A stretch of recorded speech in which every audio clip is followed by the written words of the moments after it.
Good day. This is my video presentation for traffic management and accident investigation. So first, let me introduce myself. I am Niljan P. Floreta and I am 21 years old. I am living at Bishop's Residence, Davao City as a receptionist of the CBCP President, Archbishop Romulo Valles. So I am his receptionist, no? My duty is to convey messages from parishes to his secretary. And also, I am responsible, no, of giving charity to our less fortunate brothers and sisters. No? So day by day, that is my duty, as you can see on the photo. And during the face-to-face classes pa, no, I was a advanced ROTC officer. Up to this day, however, ROTC today is not that present because of this pandemic. So that is a short background about myself, and I will proceed to my video presentation. So in this video presentation, I will discuss our midterm topics. So first is the pillars of traffic management. So when we hear about pillars, this refers to the foundations, no, that provide essential support to a system. So in this case of traffic management, no, the pillars are the prime characters that make the traffic management. So the first pillar is traffic engineering.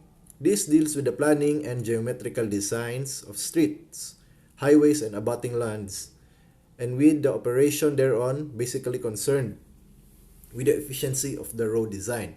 So basically, no, traffic engineering is the application of science to traffic and traffic laws by providing plans, operations, and practices that provide safety, efficiency, and order in traffic systems. So ang duty pala ng traffic engineering is to formulate plans and designs, no, that will help the road users to be in order and to use the road safely. And there are agencies that are under traffic engineering: DPWH and provincial and municipal governments. So DPWH, no, as we all know, DPWH, no, is in charge of the plans and operations to that establish roads in that establish road infrastructure. And municipal and provincial governments, so ang tanong, bakit sila kasali dito? Because they are in charge of the improvement of their own respective areas. So ang provincial government, they're in charge of creating more efficient roads in streets or in barangays. No, they provide budget to those projects. So let us proceed to the next pillar, which is traffic education. This is the process of giving training to travel and practice in the actual application of traffic safety. Knowledge is the crowning jewel of traffic management. So we consider it as the crowning jewel of traffic management because traffic education allows a person to acquire skills from the knowledge, no, and this knowledge is the basis for his driving legibility. So that is why, as we possess our license that enables us to use vehicles on the road, no, ito na privilege, ang dahilan kung bakit nabibigyan tayo nito na privilege dahil sa ating knowledge and skills that we acquire from education. So we are eligible to operate these vehicles on roads. So agencies that are under traffic education, no, are schools such as DepEd and CHED, and also other schools who or schools that teach driving lessons. So why is traffic education important in traffic management? Because with education, no, we have a better understanding on how to properly function as a human being when using our roads or when we are engaged in traffic. And also, the elementary education, secondary education, and college education, no, they also provide introductions in following the laws of traffic, for enable for the students to obey these uh, regulations and rules. So the next one is traffic law enforcement. This is an action involves arrest, citation, and warning of persons who violate the law, ordinances, or regulation pertaining ways of traffic that serve the purpose deterring, discouraging, and preventing further violations. So,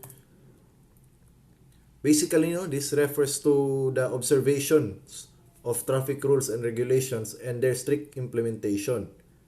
This task is not only limited to police officers, but as well as other agencies such as LTO, MMDA. No, they are charged. The LTO is charged with the registration of the vehicles. And the most important of all is the legislative bodies of the government that create the laws. So ang legislative bodies of the government, they are the ones who formulate the laws in order to provide order in our roads, and as well as the CTTMO and TMG. No, they are also agencies that make sure that these laws are implemented. And next is the traffic environment.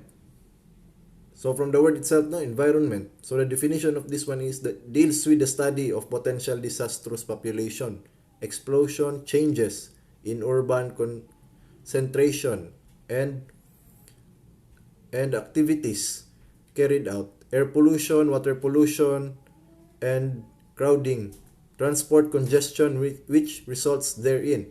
So traffic education deals with our ecological environment. From the word itself, environment, this deals with the welfare of our ecological environment by studying how traffic affects our environment from proportion that outgrows the environment. As we can see today, day by day there are new car ownership, or new road constructions that are causing massive pollutions towards our ecosystem. So in that way, the pillar of traffic environment must formulate projects that are eco-friendly or that are not harmful to our environment. And study also shows that large amounts of pollution are generated by road vehicles alone. No? So it is also part of their duty to conduct research studies that amend traffic systems to allow an ecological friendly traffic system. And lastly, traffic economy deals with the benefits and adverse effects of traffic to our economy. Some effects are changes in oil prices, prices of commodities, reduced individual productivity due to traffic congestion. So basically, movement of goods, commodities, and people affect our economy. Considering the duration of time that these goods and commodities take place in or while traveling. Meaning, the longer it is being moved, the greater loss of money we are losing. So, meaning if the goods and commodities travel in a short period of time, then it is helpful to our economy.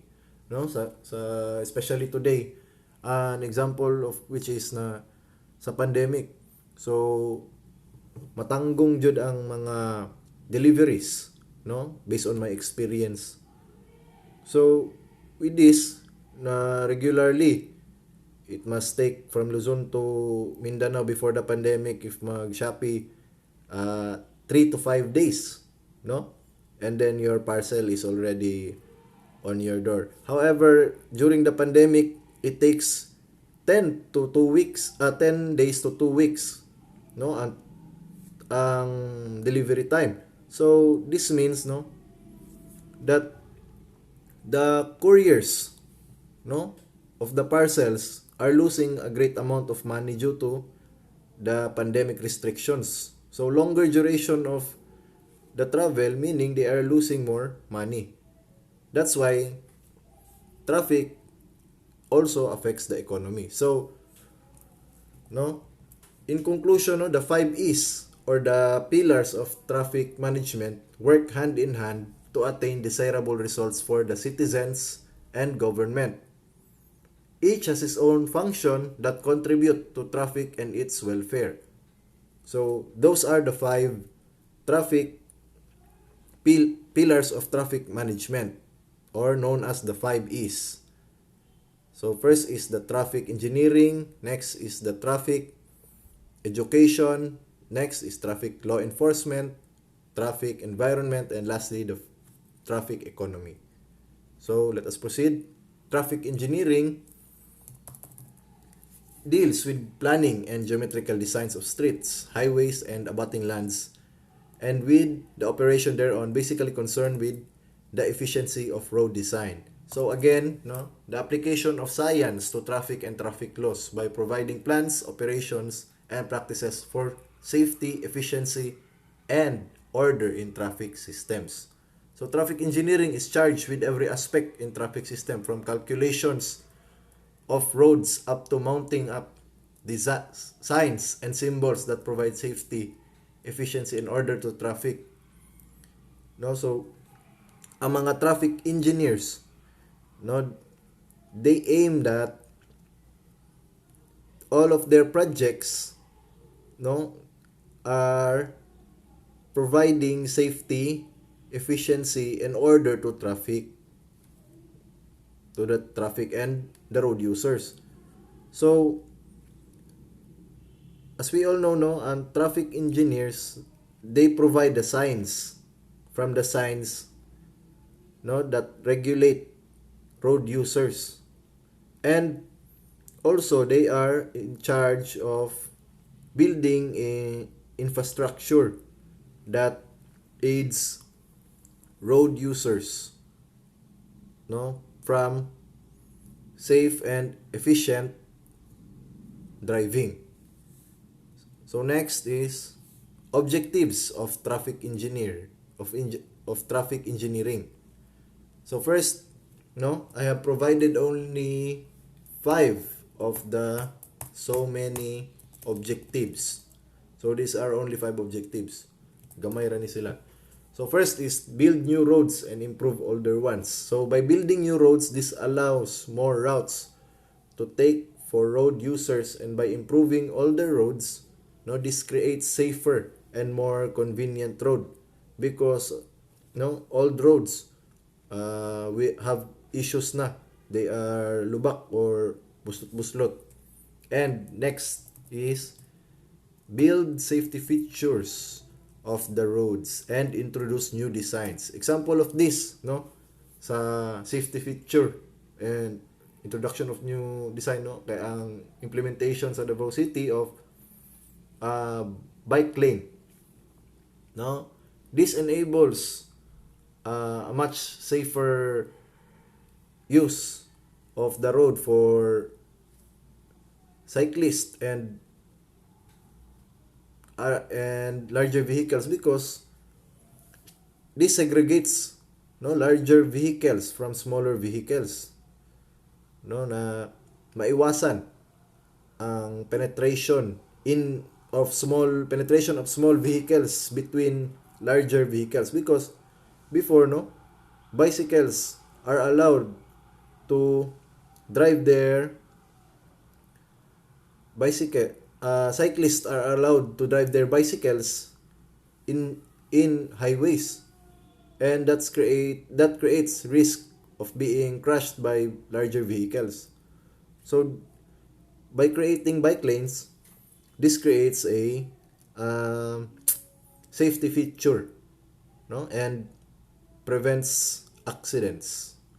So next is formulate optimal solutions for traffic congestion. Of course, no, traffic engineers envision a smooth flow of traffic. This is why they aim for uh, less congestion. People and vehicles, no, they aim for the people and the vehicles or the road users to use the road timely, no, because time is gold. So meaning less congestion, we have more time for other recreational or activities. Next is providing high efficient traffic flow through ample research and innovative designs. And so ang number 4 is, no, likely with number 3. This deals with the flow of traffic. So number 4, no, aims that traffic or the flow of traffic will be efficient, meaning this have no congestion. And by providing sustainable and efficient transport system, no, transportation, this saves them time and money, meaning cost and time effective ang mga projects. So in short, no, para hindi na magpalit-palit ng systems ang mga in charge of or ang mga traffic engineers, no, they have to create sustainable and efficient transport system. So this saves them money, no, kasi hindi na sila magpalit pa ng ibang system. They will stick to this system and it will save them money and time. And this discourages them, no, from taking new risk of new projects, no. Mas mahirapan pa sila na naman na mag-formulate ng bagong tingin nila na sustainable transport system. So these are only few objectives of traffic engineer, no. One of the objectives that are not included in this presentation is the promotion of ecological friendly projects, no. So this deals with the welfare of our environment. So there are many more other objectives of traffic engineering, but to sum it all, no, this is all concerned to the flow of traffic and the welfare of the users as well as our environment. So next is traffic control devices. So what are these traffic control devices? These are any signs, signal marking placed exerted for the purpose of regulating and or guiding traffic. So basically, this refers to signs, symbols, signals or markings we can see on the road. No? Especially sa mga intersection, marami tayong nakikita nito. So, itong mga devices na ito ay nilalagay upang magbigay kaalaman or information not only to drivers but as well as pedestrians on how to properly use the road for safety and efficiency purposes. So later on, no, we will discuss the variations of these control devices. So as you can see on the picture, no, this is a stop sign. And this is an exit. And this means that pedestrian is crossing and the driver must be advised. So later on, no, we will discuss it more briefly or more on this topic. So next one is traffic signals. No, signals are gestures that convey messages. These signals are operated manually or electrically and also mechanically, by which traffic is alternately commanded to stop and permitted to proceed. As you can see, no, on the photo, this one. Ito ang kadalasan nakikita natin sa pedestrians within intersections, and also this one, no? Mga traffic signal light. No, red is meaning stop, yellow for wait, and green for go. No, traffic signs or traffic signals, no, are very evident wherever we are on highways or in the road, because this allows, no, na magkaintindihan ang pedestrians at ang mga sasakyan, no, when to use the road, when to go and when to stop, and when to proceed when crossing for the pedestrians. So next one is traffic signs. No? So traffic signs are a device mounted on a fixed or portable support whereby official notice is given in the form of symbol for the purpose of regulating, warning, and guiding. So traffic signs, again, they have many classification. So the main goal or purpose of these traffic signs, no, is to give advisory or information to drivers, no.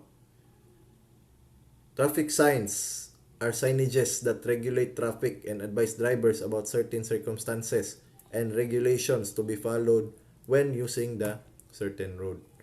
So each traffic sign has its own meaning. So for example, this one, meaning no left turn. When you are using this road and you see this sign, no, meaning there will be, or left turn is prohibited. And this one also prohibits bicycles on the road, and this is a regulatory sign, no, that 30 kph or mph will be the maximum speed limit within that road. So next one is, wow, as I have said, no, there are many classifications of traffic signs. So here we will proceed, we will discuss what are these classifications of traffic signs. Next one, first one is symbol signs. Symbol signs upon which words are completely omitted, they have marked ability to compel attention and to rapidly communicate the planned message. No, so these signages have no words. However, the sign itself is easily understood. No, here are some examples. No, as you can see, this is a car, and there are lines that are indicating, no, that ahead. When you are driving and see this sign, no, meaning the road ahead is slippery. And this one, the no U-turn sign, no, from the image itself, you can understand that your vehicle cannot turn back and make a U-turn. As well as this one, this is prohibiting, no, drivers to turn right. And this one is an advisory or a warning sign that you proceeding ahead is a pedestrian crosswalks, so you must be aware and drive slow because you may hit pedestrians. Next classification are regulatory signs. Regulatory signs are there to regulate the movement of traffic and traffic to comply with their directions constitute an offense. So regulatory signs, from the word itself, regulatory, meaning to regulate the movement of vehicles by providing signs. So as we can see, there are three types of regulatory signs: priority signs, prohibitory signs, or restrictive signs, mandatory signs. So these are the three types of regulatory signs. So first, priority sign. Signs intended to regulate priority. So this gives the right of way, no? Later on we will discuss what is the right of way, no? Priority signs, this gives the right of way depending on the sign that you will see. So this sign, itong empty na triangle at give way ay magkapareha lamang na ang pinapahiwatig ay magbigay daan. Meaning, the driver, when upon this sign, must yield and give way to other drivers. No? Usually, this sign is seen in or on intersections. And this sign also is a priority sign. This sign is a priority sign, meaning that the red arrow has to give its way. In this case, no, where the arrow is pointed forward, so to the vehicles who are going this way, no, they have the right of way or they are prioritized. And the same as this sign, no, that the red arrow is pushing forward or pointing forward, meaning that the cars or vehicles that are going this way must give way to the black arrow or the vehicles who are going this way. No?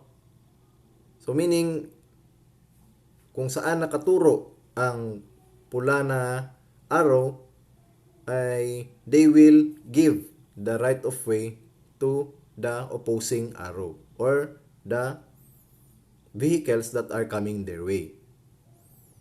So next classification is the special mandatory signs. So what is a special mandatory? So these are signs to instruct road users to meet certain traffic rule requirement or road conditions that ordinary guide or regulatory signs do not achieve the desired results. So these signs are more detailed for road users for optimum compliance. No? So what is their difference with the mandatory? So since these are special mandatory, they are more detailed. So meaning, this is an example of a special mandatory sign. Meaning, when you are on the farthest left lane, you can only proceed to turn left. And when you are on the center lane, you can only proceed ahead. And on the farthest right lane, you can proceed or you can only turn right. So these signs or special mandatory signs are more specific or more detailed than mandatory signs. No? Here are more detailed and specific signs. No? Detour for high vehicles. Detour for high vehicles. So these are locations or pointers on where to take your detour. So this one too is give way to pedestrians. And also these are, we can see, no, under the bridges, no, kaning low clearance ahead. So vertical or horizontal clearances, no, these are clearances, no, these are informations, no, that when you exceed, no, the, what do we call this? When you exceed the size of this specific vertical or horizontal clearance, no, your vehicle cannot go within because it cannot fit through. So that is the definition of special mandatory sign. They are more specific and more detailed than mandatory signs to give a more optimum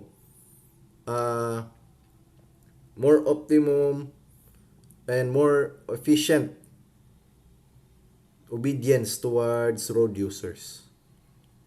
So next is warning sign.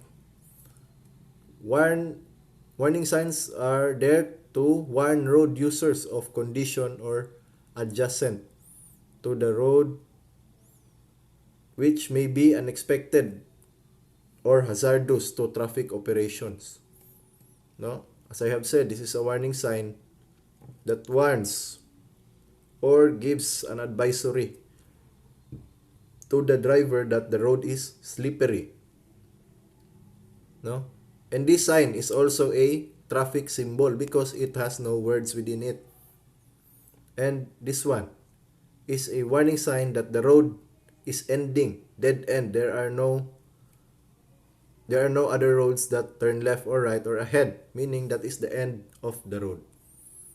And we can see this, no? In just recently, I have saw this one in San Pedro Street. Caution in construction in progress, meaning that the road may be not that developed because of the construction, and when using this road you must proceed with caution because it is more prone to accidents, no? Baka matamaan ka ng bato or baka may lumipad na bato. So these are warning signs, no, that help and promote safety towards road users. So guiding, the next classification is guiding signs or informative signs. Inform and advise road users of directions, distances, destinations, routes, the location of specific for road users. So, no, guiding signs or informative signs, these are signs that give information of the services within the road. So, this sign is an example of a jeepney stop. So, this will inform pedestrians, no, that the jeepney usually stops in here to unload or load passengers. And this one provides an information that within the allotted spaces within the arrow, no, it is available for parking. And this one, the bed symbolizes that, no, or when you see this sign where there is a bed, no, there is an available of lodging services where you can rest, and bus stop such as the jeepney stop sign. This informs pedestrians where the usual stop of buses to load and unload passengers will be, so that they know where to wait. Next is place identification sign. This may be used to show the frontier between two countries or showing the beginning or end of built-up area, no? So, as you can see, no, from the images, Davao City. So, when you, and in here, Cebu City, and the last one is Cagayan de Oro. Or, usually, when what we see are overpass, no? Or kanang mga overpass na nakasot na you are leaving Davao City, or sa iba, kung papasok ka ng Davao City, welcome to Davao City. Kung paalis ng Davao City, you are leaving Davao City, or thank you, you are leaving Davao City. So those signs are called place identification signs for the drivers or road users to know or to have information of where they are proceeding ahead. No? So kung nagmamaneho, makita nila na Davao City, next exit. So they will be informed that ahead they will proceed the exit of Davao City. And welcome, by seeing welcome Davao City, when passing under that overpass, then they will be knowledgeable that they are already in Davao City. So that is the purpose of place identification signs, no?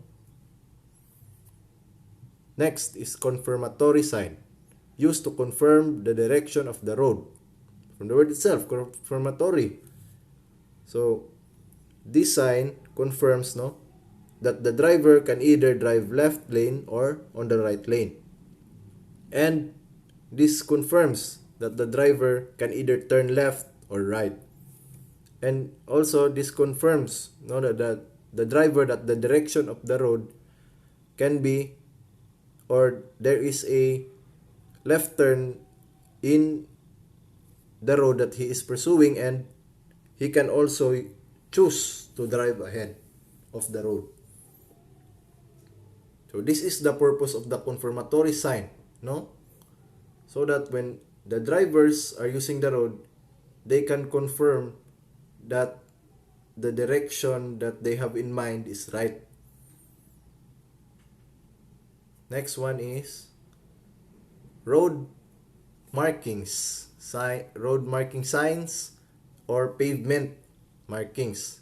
Lines and symbols on roadways are used to warn and direct drivers and to control the flow of traffic, as well as provided guidance and information to drivers and pedestrians. So as you can see, no, the images, no, here are some images of road markings or pavement signs, no. So noon akala ko, no, na wala yang mga ibig sabihin they are just designs or features on the road that are meaningless. But as I have learned today, these markings convey very important messages and rules that guide us to safety and effective use of road. So again, no, this is why traffic education is very important kasi this allows us students, no, to be knowledgeable of what are the rules on the road to follow and make us safe as well as others. And no, from the information that we are receiving today in this traffic education, so we can surely, no, or definitely use this knowledge in the future because all of us will be or are road users, no. So next one is classification of road marking. So because of the or dahil sa karamihan ng road markings, they need to be classified too. So the first one is white lane lines. So these white lane lines, no, are when crossing of solid white line requires special care and is discouraged. So before, I am very curious, why are there white and yellow lines, no? So from this, no, this is very informative for us students, know that the meaning of these white solid lane lines are for cars, no, to drive, they are allowed to cross in the or to the other lane. However, it is discouraged and they must take a special precaution, no, because white lanes or solid white lanes, white line lanes indicate, no, that the cars are traveling on the same direction. So kung ang sasakyan ay galing sa lane na to, ang sasakyan ay papunta dito, also the car or the vehicle within this lane is also traveling the same direction. Hindi yan pwede na pabalik because that is the indication of white lane lines, no. That's why it is allowed to cross. However, it is discouraged to avoid accidents. And then yellow lane lines. So yellow lane lines have three classifications or three types. First is solid, next is broken yellow line, and the last one is solid double yellow line or double strip yellow lines. So first is solid yellow line. At the left means it is not safe to pass. It is allowed, however, it is not safe. So it is the responsibility of the driver when to take or when to cross or when to pass this line. So as we all know, no, drivers are in this when proceeding forward, no, pag proceeding forward, drivers are in this side. So they on their left is the yellow lane or the yellow line. So meaning when they see this in their side, it is not safe for their car to transfer in this direction. However, it is allowed, but it is the responsibility of the driver to take time and think of his decision. So the next one is broken yellow line. Means passing is allowed if the way ahead and the rear is clear. So, no? So this one indicates also that passing is allowed but must take an precaution. So meaning, the solid white lane prohibits pala the crossing of vehicles within this lane. However, we can see today, no, as I can observe when I am a passenger of our driver here, no, it is constantly violated whenever the road is clear. Meaning, no, there are many vehicles that are still passing in this line. However, they take severe precaution making sure that the road is clear. And as the same in these broken yellow lines, meaning passing is allowed if the way ahead and rear is clear. So in this one, no, it is allowed if the road is clear in your back and in front. So this one, in solid double yellow lines at the left lane, means it is unsafe to pass and it is prohibited to pass. No, but however, no, many responsible drivers today, I can observe, no, that they are still violating these markings or these pavement marking signs. No, so why is that? So that is the definition of this, or those are the messages that these lines convey. So next is traffic island. So in traffic island, these are built, no, to establish physical channels through which vehicular traffic is guided. So this is an example of a traffic island. So ang traffic island na ma-observe nako that is very evident here, no, is there in Boulevard and also in kanang daghan og mga bumbil nga kuan diya sa diversion road, di ba? Na yung mga bag-ong gipangbutang dara ng mga bumbil. So traffic island has also its classification. So first is divisional island. To separate flow of traffic is multi-lane or of 4 or more lanes. So, no, as I have said, sa diversion road, this is a divisional island. No? And this one too is a divisional island. And this one is a divisional island, meaning that the cars that proceed here, no, are only allowed to travel within this direction, no, as you can see from the arrow. And I assume that the arrow in this sign is pointing towards this line for the road users who are coming this way, only allowed to pass within this direction, no. And next one is channelizing island. To separate flow of traffic is multi-lane, 4 or more lanes. So this is the same with divisional island. However, channelizing island are placed, no, usually within intersections or in roads where it is turning to separate vehicles from one another. So this is an example of a traffic island. So as this one, within the roundabouts of the road. So when cars are using this road, no, let us assume that this line or this lane has 2 lanes, no, 2 lanes that are going forward, and this lane has 2 lanes to going this way. So the use of this channelizing island, no, is to create physical barrier or physical barrier for the farthest right lane to make his turn, and for the left lane or the other lane to move forward. No, this will help to reduce traffic. So the last one is rotary island or roundabouts. No, these are traffic islands within roundabouts. All traffic method and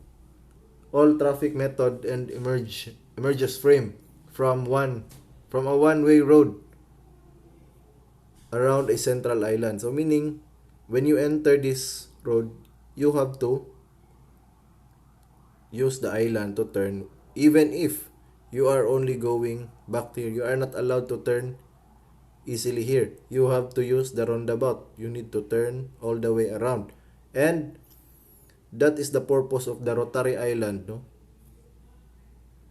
To create a barrier and to guide the vehicles where to turn. So next is standard colors of traffic signs. No? So from the traffic signs that we have discussed, we can observe, no, na iba-iba ang kanilang mga kulay. So why is this traffic signs have different colors? No? So red is used as background for stop or as warning signs, no? As border color is give way signs, no? So ang kulay pula na sign usually, or the meaning of red sign is warning sign or a regulatory sign. No, as we can see, the stop sign is red and the give way sign is red. So these are regulatory and warning signs. And black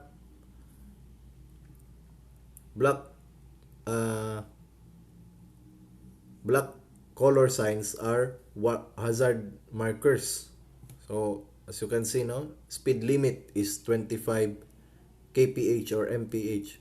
So this informs that when it is black or printed in black or has a black border within it, so this is an hazard. So when you exceed the speed limit, then therefore you are taking a risk of more hazardous driving.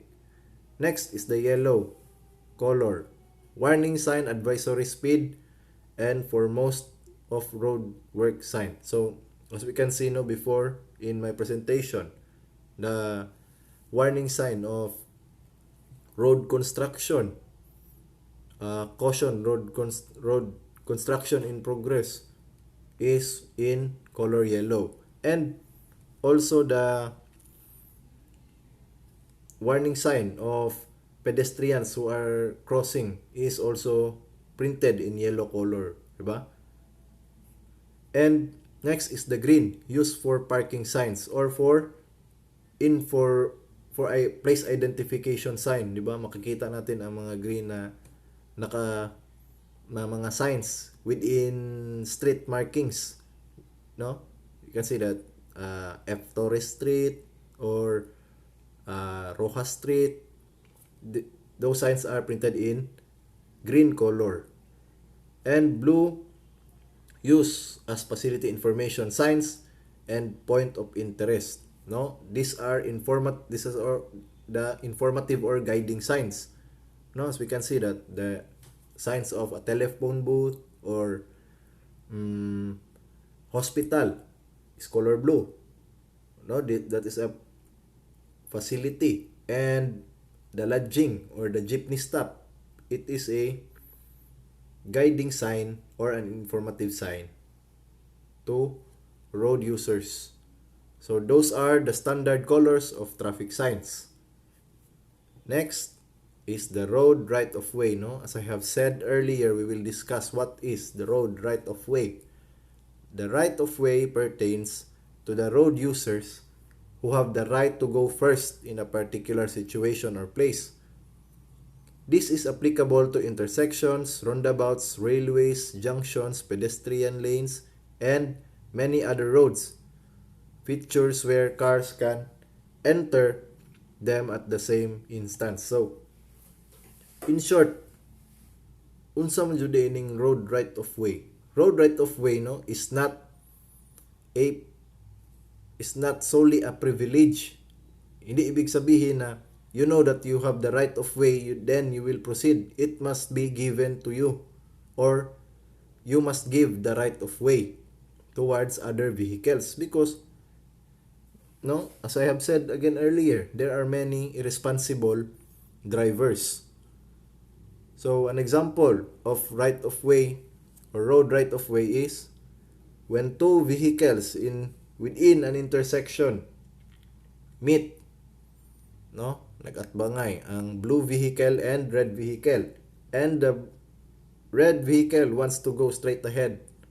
So when this blue vehicle wants to straight ahead, then he can go right away because there are no collisions that will happen. Or when he wants to turn right, then he can proceed instantly. However, when he will turn left, he must yield within his lane and let the red vehicle pass first by giving the right of way to the red vehicle.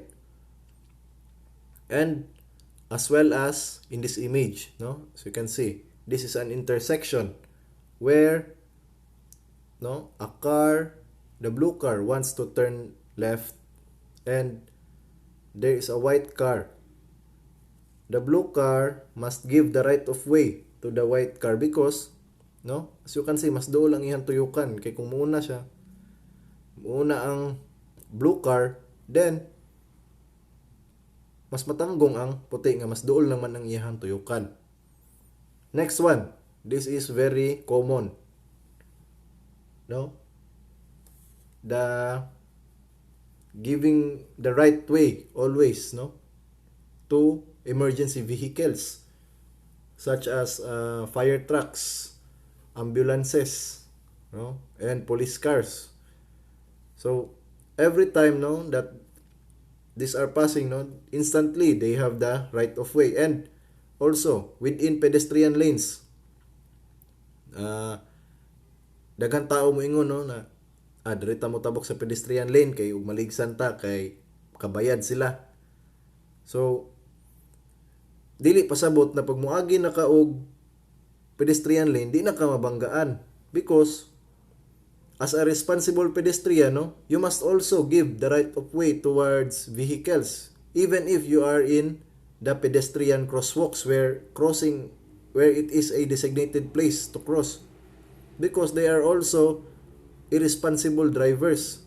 That's why you must wait that the drivers of the vehicle will give the right of way to you for you to cross the crosswalks or the road. Next is the do's and don'ts in passing vehicle. So these are the rules in overtaking, or the do's and don'ts in overtaking. So first is it is illegal to speed up when being passed. So example, this is your vehicle and this is a vehicle who is attempting to overtake your vehicle. So when you speed up your vehicle, then you put at risk the life of this vehicle because he cannot enter your lane when you are speeding up and catching up to his speed. So magsabay ra mong duha unsaon niya pagsulod. So then you need to maintain your speed or lower your speed, enable to the vehicle behind you to enter your lane safely. So no, and this is a do, help other driver to pass safely. So that is why you need to reduce or maintain your speed to help the other driver to pass within your lane safely. Next is show the passing driver the same courtesy that would expect from other drivers.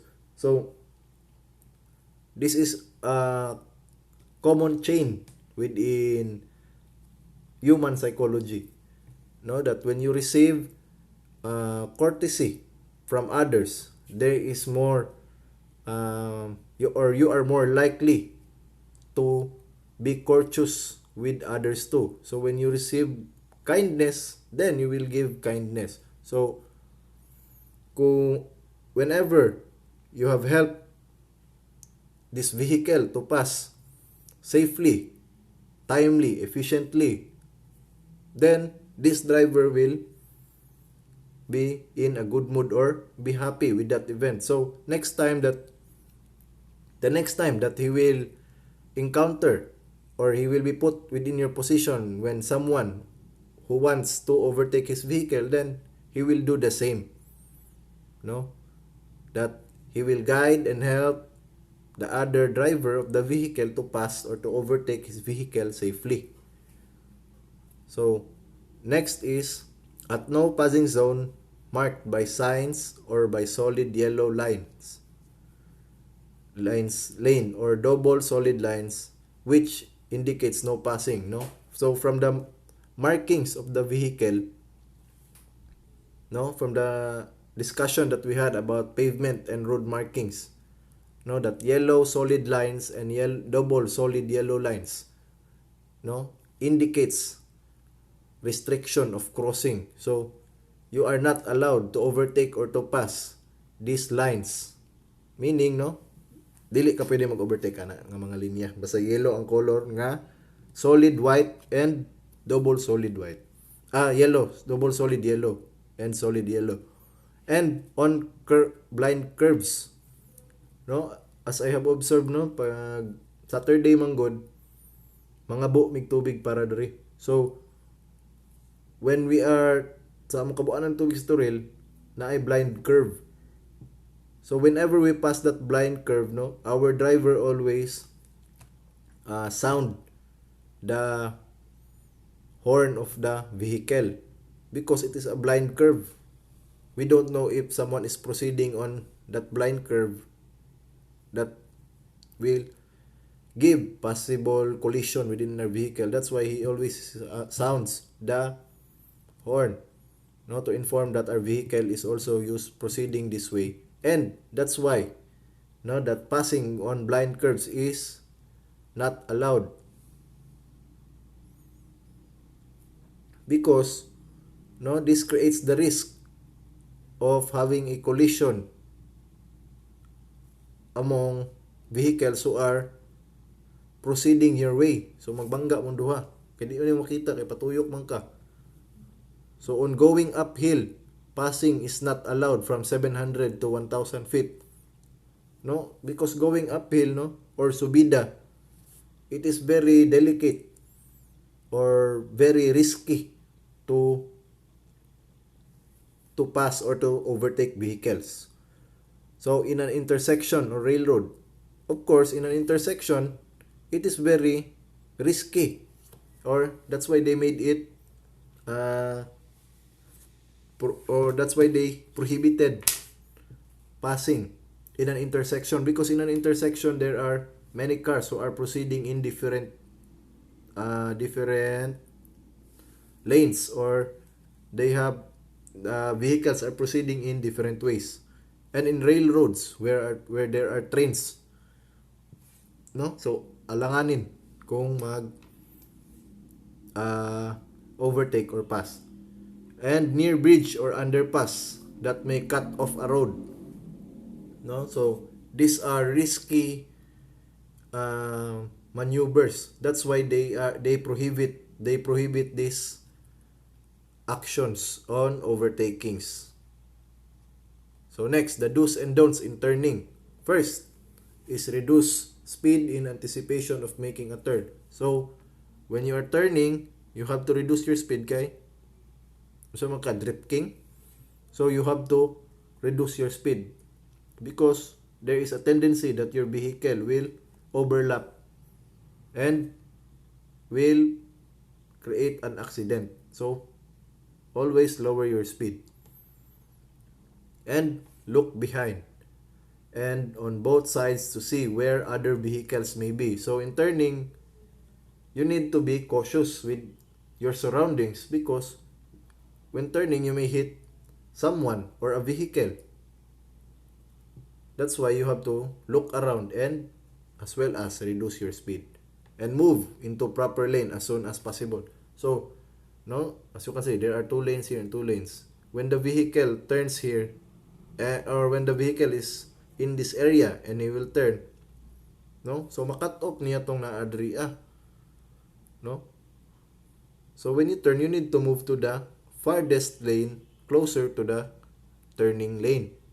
So kung mutuyo ka diri, then your vehicle must be positioned here when you are turning here. And in this case, no, the vehicle is turning right, then the vehicle positioned, or the driver positioned his vehicle to the farthest right to make the turn to the right. So this is an example of do's in turning and the don'ts.